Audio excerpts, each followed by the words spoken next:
guys, welcome back to Paige in the Chapter, or welcome if you are new here. My name is Paige and today we are talking through all the books I read in July.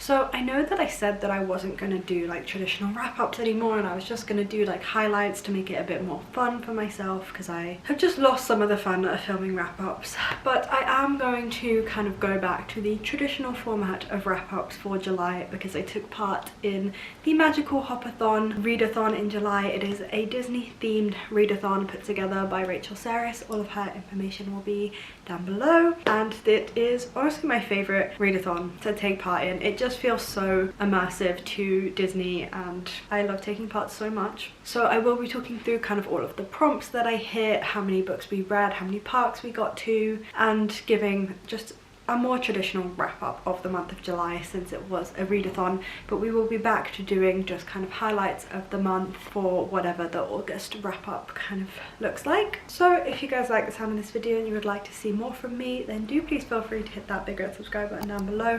Stay tuned for future content. I upload every single Wednesday and every single Sunday, so there is no shortage of bookish content here for you to enjoy. Also do feel free to check me out on Bookstagram at apaigeinchapter so that you can see what I'm reading and how I'm reviewing it in real time, and you don't have to wait for these monthly wrap-ups to see that kind of content. And without further ado, let's get on into all the books I read in July. I would grab a coffee or a tea. I think we might be here a while because I had a very successful month. I'm gonna try and not play with my hair so much, but it is really annoying me today. It needs a wash and it's just really winding me up. So the first book that I read for this readathon was Dust Storm by Maggie Gates. I shouldn't really be mentioning this one because I read this in June, because this was my park entrance prompt and you could read the park entrance prompt within 2 weeks before the readathon starts, because you turn up at Disney normally with your ticket pre-booked. This was my park entrance prompt. I think the prompt for this was to read a book that you can't stop thinking about. This was a small town single dad romance where our female main character comes to this small town and ends up helping this grumpy single dad but take care of his kids. But the grumpy single dad is very frustrated because this woman already has an engagement ring on her finger and it's driving him nuts because there is clearly some kind of connection between them. I was kind of chasing Wild Love by Elsie Silver. I wanted something that was kind of that kind of vibe, and as soon as I read a blurb for this one I really couldn't get it off my mind, and I felt like I was racing through all of my books so that I could find a time to read Dust Storm. I did end up giving it 3 stars though. It wasn't anything particularly magical. It wasn't on the level of Wild Love by Elsie Silver. I kind of enjoyed this in the way that I enjoy most romances, where like it was a good time. I read it quickly. There was nothing that was really bad about it, but there was also nothing that made me obsessed with this book, and I don't think I will be continuing to read the rest of the books in this kind of series of standalones. So yeah, it was fun. It was a good time. If you're looking for more small town, small dad recs, then it's definitely worth checking out, but it just wasn't like an all-time fave for me. And then to get on into the actual books that I read in July as the main like chunk of this readathon, we started off with the Hollywood Studios prompts. I always start the Magical Hopathon rounds off in Magic Kingdom, and I wanted to try something different this time, and I knew that Hollywood Studios had the most me books in it, and I thought that would be a really good place to kind of get the ball rolling and get the momentum going for this readathon. So the first book that I read this month was Collide for the Runaway Railway prompt, and this was to read a binge-worthy book. This was indeed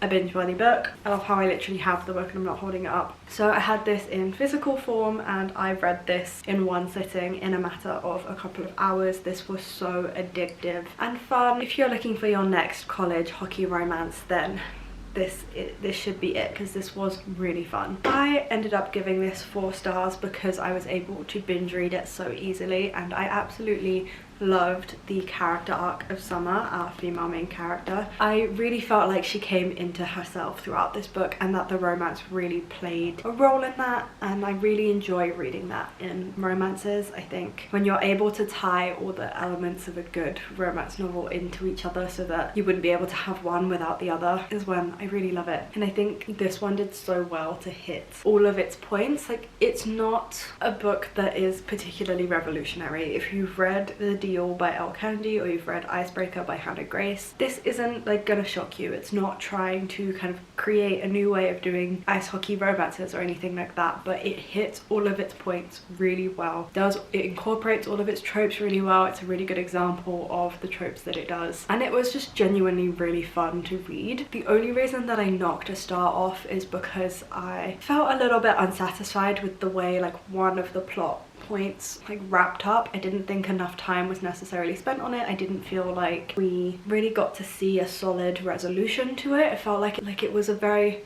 strong underlying theme of this whole book, and then it just felt like it wrapped up very easily and without a lot of like attention paid to it or how the character was feeling, and so I felt a little bit disappointed by that. And I remember saying in my vlogs that this book has so many moving parts to it, and it maybe would have been a 5-star if it had like one less plot point and then the others were just covered in a little bit more detail. But in terms of tropes, I said this book does them all really well.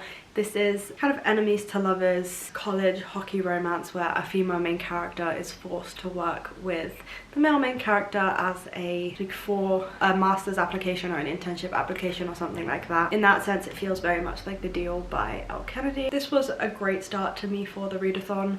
I really enjoyed it and would really recommend it. The next prompt that I read for in Hollywood Studios was the snack prompt, and that was a frozen cola and to read a book with summer vibes, and I chose One Last Shot by Betty Cayute. This is a friends to lovers romance set in Italy over the summer, and we follow our main character Emerson. She is a supermodel, and as the deadline for a marriage pact that she made with her best friend when they were kids, as the deadline for that is getting closer and closer, Emerson ends up getting herself onto the photo shoot that her ex-best friend is shooting so that she can try to remind him of the connection between them and see if there's still that kind of relationship there between them. This was fine. A little caveat here and worth noting is that I am really not a fan of friends to lovers. There is a slight second chance element to this which really helped. It has the modern day, it has the flashbacks to them like falling in love or building a friendship as teenagers and what kind of ripped them apart in the first place. So I did like the second chance elements. It's one of my favorite tropes, and I'm glad that I read this for another example of second chance, but this just wasn't really my favorite. I'm trying to think like what about this I didn't really like, and I do genuinely think it just comes down to the fact that I don't enjoy this trope because it was well written.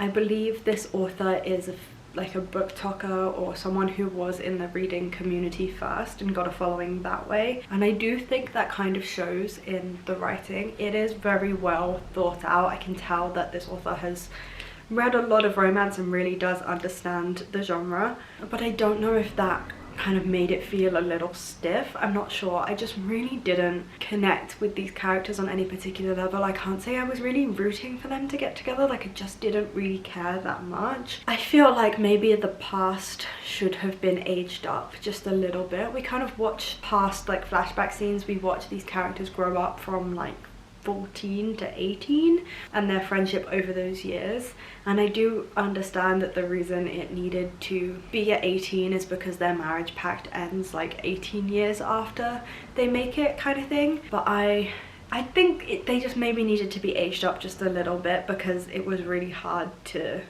believe the feelings that they had for each other in the past when they were so young. I don't know, something about this just didn't really connect. I think they ended up giving this 3 stars. It was fine, it was a good time. If you want like a really summery set in Italy, the setting and the summery vibe really do come across in this book, so if you're looking for like a holiday read, this is a really good option for that. It just, something about it just didn't quite click with me. And then to finish off Hollywood Studios, the show that I saw was Fantasmic, and that was to read a book by like a favorite author. I have many favorite authors. This was very hard to narrow down, but it did mean that I kind of had options for this, and I ended up reading A Full Start by Elsie Silver. This is the 4th and final book in the Gold Rush Ranch series, which timeline wise it comes before Chestnut Springs.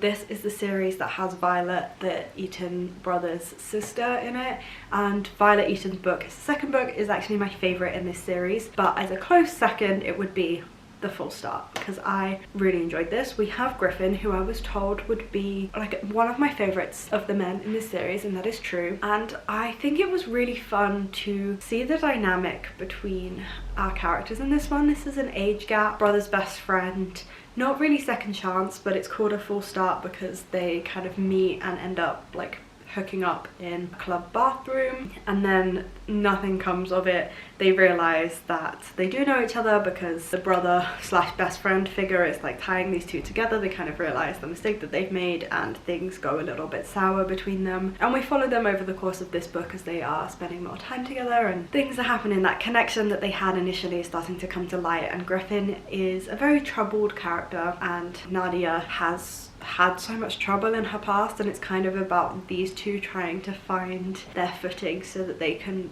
both lead very simple and happy lives after what they've been through in the past. Elsie Silver just has a way of being able to write really good characters and really good romances, and this did not disappoint. So I gave this book 4 stars. I really enjoyed it.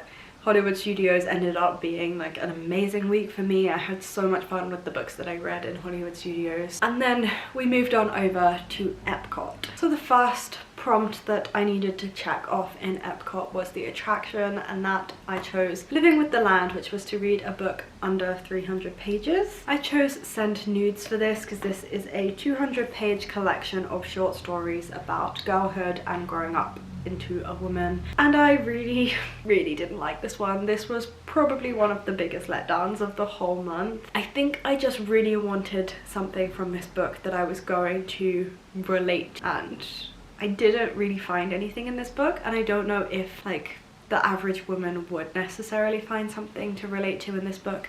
There were some stories, like there were a couple of short stories that were really nice and I did enjoy, but not enough to really counteract the rest of this book. So I just kind of want to read the back for you. I want to read the blurb and what kind of made me want to pick this book up. In 10 dazzling stories, Saba Sams dives into the world of girlhood and immerses us in its contradictions and complexities. Threading between clubs at closing time, pub toilets, drenched music festivals, and beach holidays, these unforgettable short stories deftly chart the treacherous terrain of growing up, of intense friendships, of ambivalent mothers, of uneasily blended families, and of learning to truly live in your own body. It kind of sounds like there's going to be something uplifting about this story, and that really didn't come across. I think also worth noting that I'd say like 80% of the main characters in this collection were all the same character, just with like different names and different descriptors. There were so many stories about women who have a lot of emotional pain that they're dealing with, so they just sleep around, and that's fine to include, but did pretty much every single character over the age of 18 need to be that type of character? Like maybe we could have shaken it up a little bit, maybe we could have shown some other examples of girlhood. And again, like if some of the stories had been quite dark and dealt into the like extremes of girlhood and the hardships of growing up as a woman, then like fine, I was expecting that. I was expecting there to be hard things in this book, but I wasn't expecting every story to be an extreme. There wasn't really anything that just me, like an average person with an average upbringing, could kind of relate to here. And like I'm not necessarily saying that's this author's fault, because like maybe that's just on me, but from a reviewing it based on enjoyment wise, this was a little bit too dark for me. I felt like a lot of the characters were exactly the same. There wasn't really anything particularly like uplifting or nice about this story. It was just pain. Yeah, I didn't really feel like it did that great of a job at representing a pretty normal experience of girlhood. It took what could be a normal experience and then ramped it up to the extreme. So I ended up really not liking this. I gave it 2 stars, and I was very excited to move on to the next prompt. So for the snack prompt for Epcot, it was the Food and Wine Festival, and that is to randomize a book like for your TBR. I wanted a little bit of room to mood read. I was really in the mood for like something with a little bit of fantasy at this point. I wanted to like get lost in another world. The weather was really gloomy and I was just really in the mood for a fantasy. So I put together a list of books I was in the mood for, and then I randomized those using a like Wheel of Fortune thing online.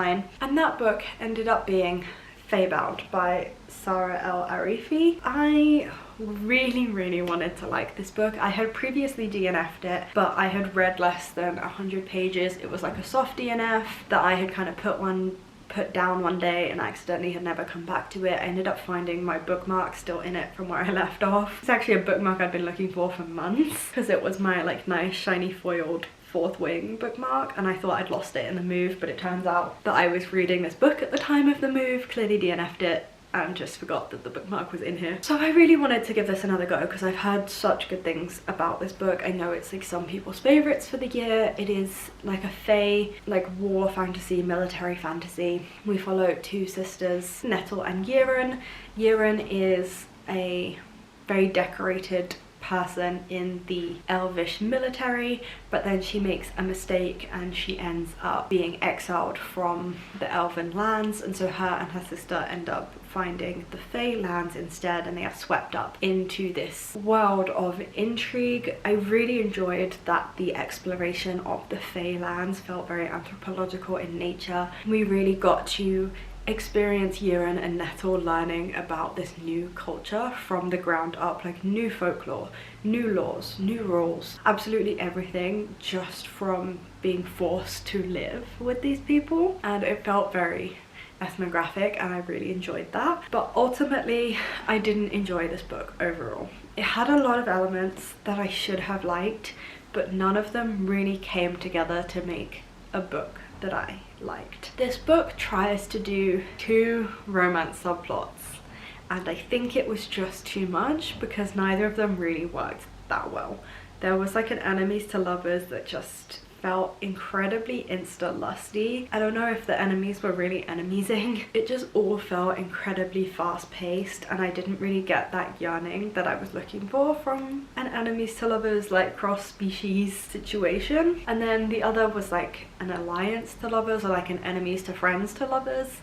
And again, I just don't think that really had the time that it was looking for. We were supposed to believe from the beginning of this book to the end of it, I mean, you can see that it's not that long of a book. We were supposed to believe that we went from enemies and hatred and contempt to like these incredibly deep feelings of love, like we are soulmates and destined to be together kind of love, also while getting all of the fantasy elements and a war fantasy at that, and exploring a completely new world in this length book. Like nothing quite clicked that well, and I won't be continuing on with this series, I'm afraid. I really wanted to like it. I'm glad that I gave it another go, but ultimately this just really didn't quite mesh that well for me. And then to round out Epcot, which I think ended up being like the worst week of reading and just ended up being the worst park, was the show, which was Voices of Liberty, and that was to read a book with a pretty cover. And I read the Book of Asriel for this, and I was also let down by this book.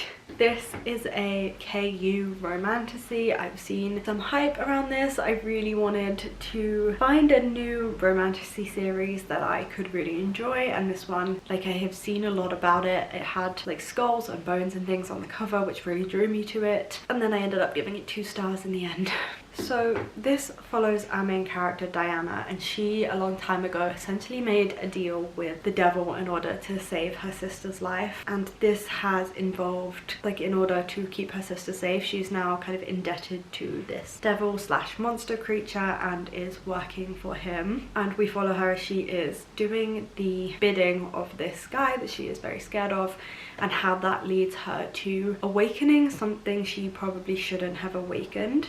And then a romantasy kind of ensues from there. I don't want to give too much away, but I also feel like you can kind of get the gist here. This is another enemies to lovers romantasy kind of setting, and I just really didn't like it. It was the world building was very info dumpy, and I never really got a clear picture of the world we were dealing with or what was going on. Again, it just felt very disjointed between the romance and the fantasy elements. I don't think either of them were done particularly well. I kept waiting to get sucked into the story, and it just didn't ever happen. It felt like I was really having to force myself to get through this book in order to read it, and that's never really how you want to feel when you're reading. It just also really felt like there wasn't a huge plot here. The overall idea was very interesting, but the actual meat of this book didn't really have a lot going for it. There wasn't a lot happening, and overall it just kind of resulted in me feeling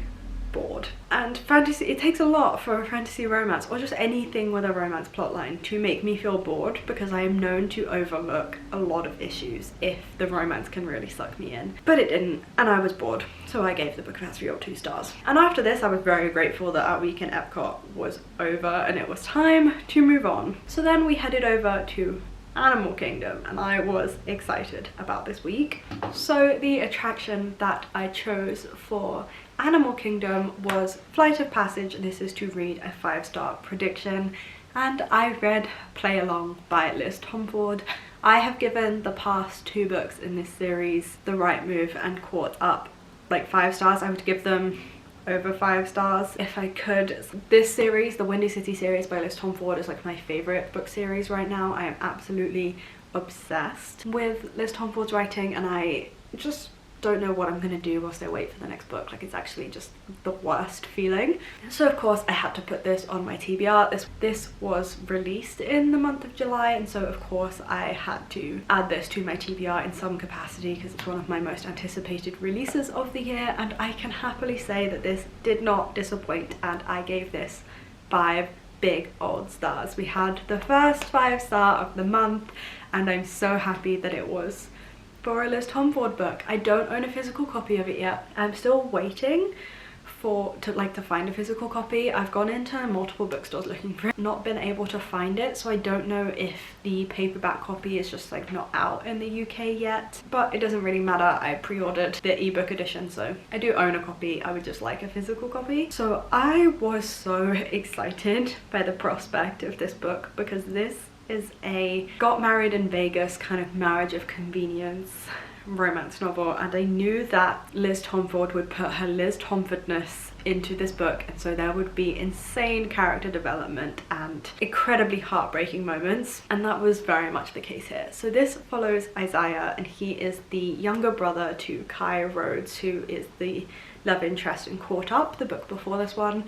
And these 2 brothers play baseball for the same team. Isaiah is known as the very jokey, can't take anything seriously, just makes everything into like some kind of joke or sarcastic remark. And in this book we really get to see more depth to him and why he's like that, and it is so heartfelt, and we follow him. We know from the previous book that this man has such a crush on one of the team like physios called Kennedy, and in this book we really get to see the relationship form between these 2. So Kennedy is in a bit of a shit situation. She finds herself in Vegas because her sister or stepsister is getting married to Kennedy's ex-fiance. So she ends up kind of running away with Isaiah when Isaiah is also in Vegas for a pre-team like trip, and he sees his opportunity to spend some time with Kennedy and he takes it, and these 2 end up getting disgustingly drunk and then end up married in Vegas. But then when Kennedy is at risk of losing her job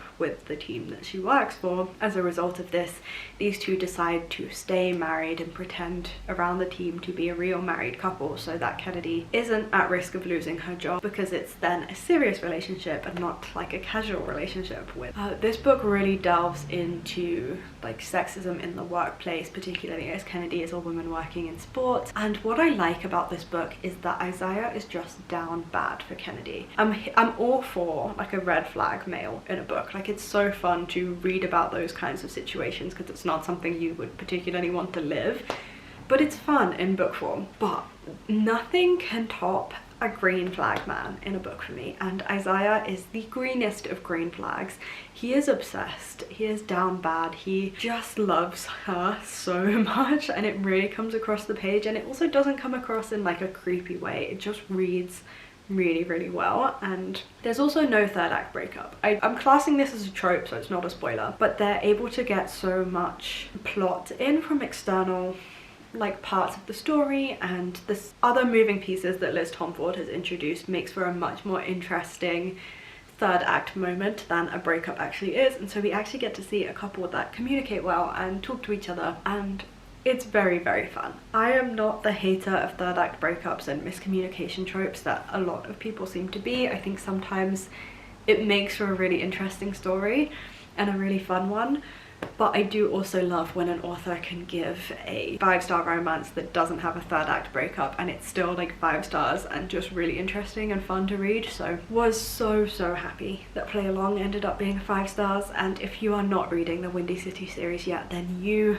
need to. And then I ended up doubling up on prompts for the rest of Animal Kingdom. So for my snack and my show prompt were the same book. The snack that I chose was The Night Blossom, which is to pick an Instagram worthy book, and then the show that I picked was Nemo, and that is to read a book outside of your comfort zone. So I ended up reading An Education in Malice by S.T. Gibson. This was the first S.T. Gibson book that I had tried to read. This is a stunning fairy loot edition, so I don't think anyone could claim this isn't an Instagram worthy book. But this is a rivals to lovers dark academia romance kind of set against the backdrop of vampires. I had a lot more fun with this book than I thought that I would. I was actually really happy to read something outside of my comfort zone and be so scared to actually pick up this book and then find that it was really enjoyable. This is also sapphic if anyone is interested. So we follow our main characters Laura and Carmilla, which I think is such a funny name for a character in a vampire story, but we follow them as they are both taking this very elite, hard to get into after hours poetry class, and they end up competing and becoming the two like best students in this poetry class. So then they're invited to an even more after hours class directly with the professor, and Laura starts to notice that the relationship between the professor and Carmilla doesn't seem entirely above board and student-teacher relationship. And we follow Laura. She is still competing with Carmilla and experiencing feelings that she's not entirely sure she should be feeling for Carmilla, as they are competing and spending time together and trying to make each other better, and then also dealing with this mystery that is afoot on this campus and the questions surrounding Carmilla and their professor's relationship. I was very happy to kind of enjoy this. There were some moments that kind of had me clutching my pearls, to be honest with you. I thought I had read a lot of smart and that nothing could really faze me, but there was a moment in this that I felt a little bit too innocent for. But it was really enjoyable and I think a really solid option. It felt a little bit underdeveloped. Like, there is sex in this book, so it's clearly an adult, but if you take the sex out of it and told me it was a young adult, then I would have also been inclined to believe that it was a young adult. I felt it was lacking in a little depth in terms of the actual fantasy plot, and I think that's why it was so enjoyable for me to read, even though dark academia is something that makes me uncomfortable to read normally, which is why it has like a slightly lower rating. But all in all, I did enjoy this and I would recommend it. And so that brings us to our last park, which is Magic Kingdom. I went from always starting in Magic Kingdom to ending in Magic Kingdom this time, and I felt like that was really fitting and I really enjoyed that it worked out that way. So the attraction that I chose for Magic Kingdom had to be Big Thunder Mountain, because it's one of my favorite rides at Disneyland Paris. I've never been to Disney World, so everything is based on Paris. But the prompt for this was to read the wildest book in the wilderness, and there was a lot of room for interpretation here, but I was very happy with the way I interpreted it, and I ended up reading Law of the Wilds. It literally has wild in the title. It follows our main character Law as she is a human living in this very impoverished human environment that are kept impoverished by the Fae, and we follow Law as she is swept into the world of the Fae and ends up working in this library to help the Fae and help her people, but ends up finding that there is something afoot and there is more to this story than she was originally told, and kind of discovering a magic system as a result of being a librarian in this library. I gave this 1 star, which I hate to do. I hate to give debut authors 1 star. I hate giving 1-star books at all. I said in my vlog that I always kind of feel like, who am I to give a book a 1 star? Like, do I really think I could do any better at writing a book? Like, that's kind of how it makes me feel. Like, I'm just here like filming my little YouTube videos, like what do I know to give a book 1 star? But also you have to kind of rate based on enjoyment, and as a reader is like how I can give my ratings, and I don't necessarily need to know too much about books to be able to rate based on my own enjoyment. So I gave this 1 star. I think This book was very setting driven and it had some beautiful settings. Like the library was a beautiful setting, but this book was really boring. It also didn't really have a spicy scene.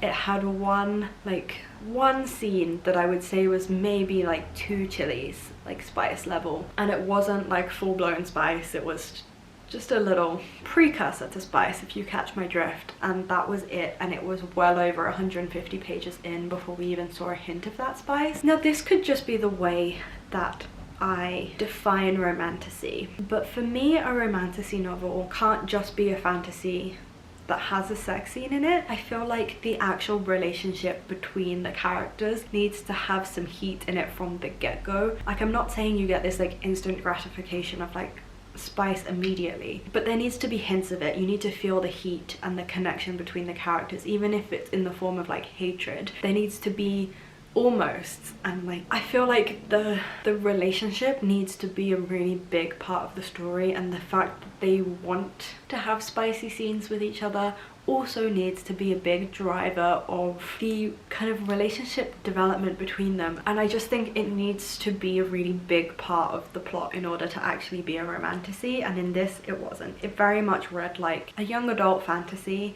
that they had slapped one like slightly spicy scene into way towards the end. It literally just, it didn't even really fit. Like, it just wasn't a necessary scene. It felt so random and like an afterthought to just throw this in, and I really believe that this book was supposed to be a young adult. They released it as a romantasy, so they threw in this one scene. I really did not enjoy this, so I unfortunately gave it 1 star. So then the original plan was to double up the prompts for the show and snack in Magic Kingdom as well. And what I had chosen for this was as a snack the cinnamon bun, which was to read a book over 400 pages, and to double this up with happily ever after, which is to read a book at night, which you can kind of see the issue with that. For the cinnamon bun prompt, I chose Pucking Around because this is turning into a little TBR vet for me. It's been here too long and I really wanted it gone. But this is a 700-page hockey romance and I was very intimidated by it, so I felt like I needed a real push to read this. But to only read this of an evening for the prompt when it's such a big book really wasn't working out for me, and I ended up separating out these prompts and I only read this for the snack prompt. So when I bought this book, I didn't know that it was advertised as like a why choose, and having read the book, I don't think this should be advertised as a why choose, because this is very much just polyamorous, not necessarily why choose. So we follow our main character Rachel, and she is a doctor for this hockey team, and she's previously hooked up with one of the players on the hockey team, and when she goes to work here they end up meeting and reforming a connection. But then she also forms a connection with his best friend and then another man on this hockey team, and we follow them as they form connections, fall in love. Like, some of the guys fall in love with each other, they all fall in love with Rachel, Rachel falls in love with them. It's kind of a complicated situation the way it ends up playing out, but it feels very easy to keep track of when you're actually reading it and know these characters. I ended up giving this 3 stars, and that was actually quite a good review from me because I wasn't expecting to like this at all, given it was 700 pages long. This book was still too long, to be honest with you. So to start with the positives, this is very well written, and when you're reading it, it doesn't feel like you're reading 700 pages. This was surprisingly easy to get through and actually enjoyable. I didn't have a bad time reading this. It didn't feel like a slog. The 700 pages are honestly just a non-factor. All I've spoken about for the entire months and months of having this book is how big it is. So to read it and then feel like the page count really just wasn't as big of a deal or that much of a factor because it was so easy to get through is just amazing. And you really shouldn't be put off by the page count here. And also, again, very well written. And also, I've never read any like a romance that's polyamorous, and I've also never seen like a book be published by Penguin and like be in my local Waterstones like on a table and it's polyamorous. Like, I really enjoy that, and I think it's really important to have that kind of representation. And I do think it is a pretty good example of a polyamorous relationship. I mean, coming from someone who's never experienced one, it seems like a pretty good example, but you should definitely look into content creators who might know more than me about this. I would say that there did seem to be some lack of communication in this relationship, which had me questioning some of the consent. Obviously, because it's a book, everything ended up being fine on the consent front. And then also worth noting that none of the characters in this book have experienced polyamory before. They are all trying it for the first time. So it makes sense that there is this like learning to communicate and learning how to be more explicit about what you want and things like that, because they are all learning for the first time. Frankly, whilst the 700 page count wasn't the issue, there was too much sex in this book.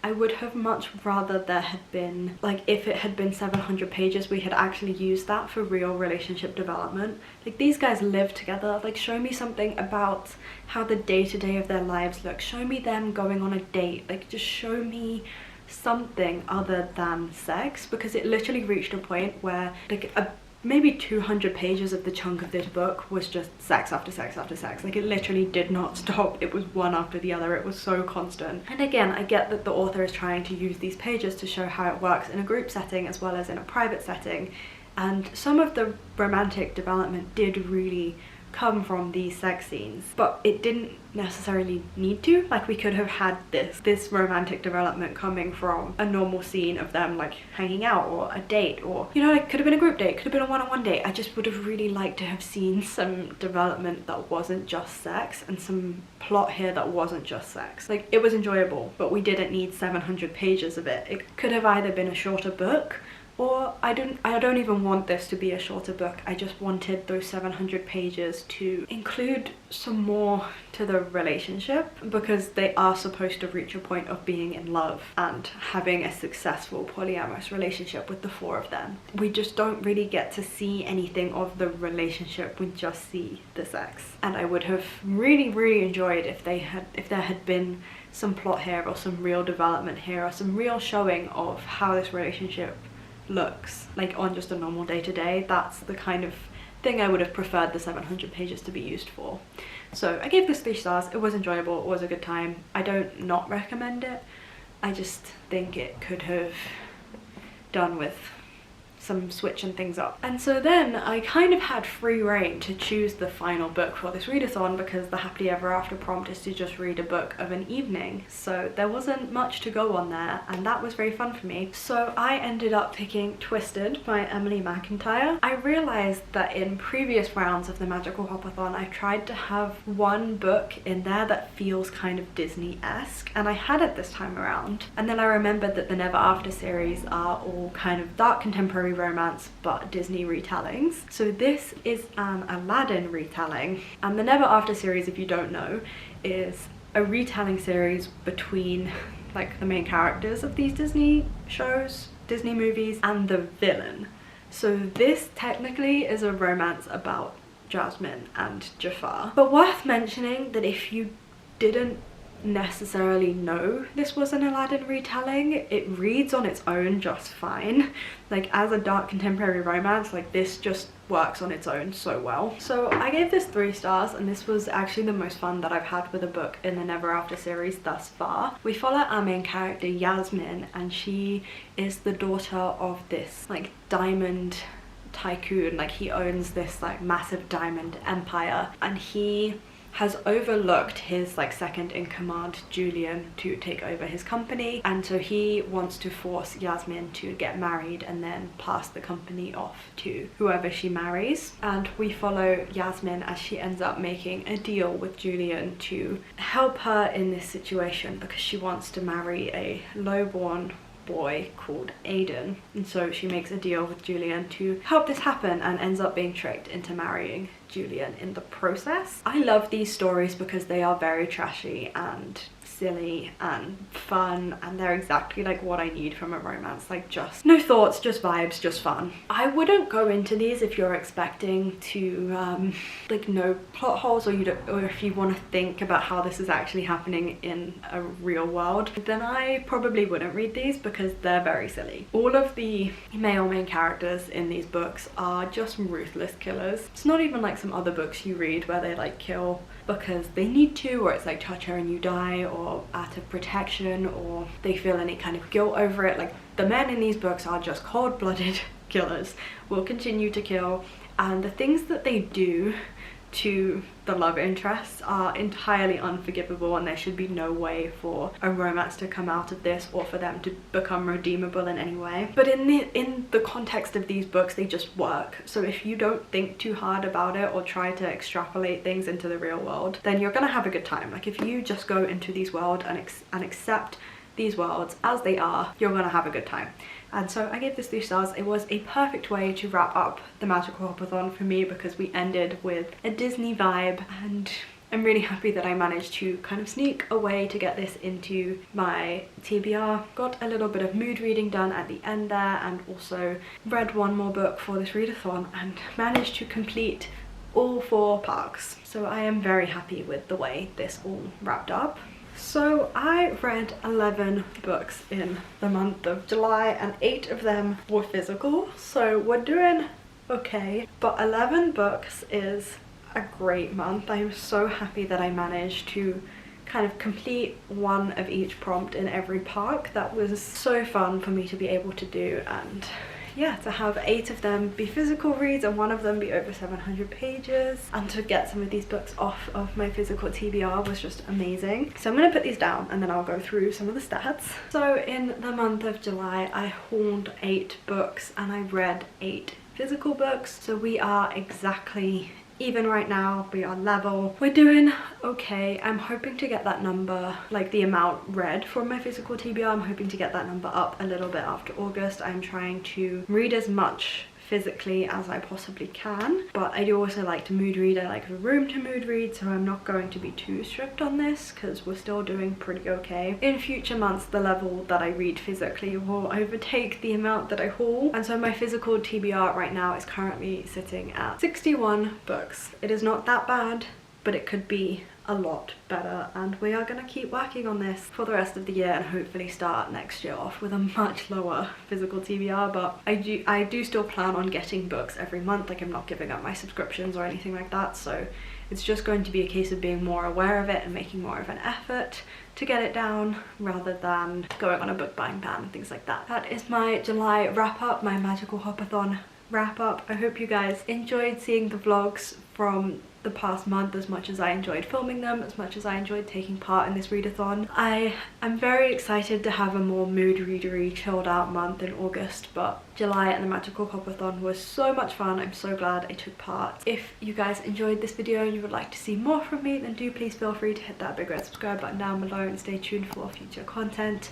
I upload every Sunday and every Wednesday, so there's no shortage of bookish content here for you to enjoy. I have been nattering away for a while now, and I feel like you guys must be sick of hearing my voice. So without further ado, I hope you guys are having a fantastic week, you're enjoying everything you are reading, and there are no reading slumps in your future, and I will see you for my next video. Bye guys.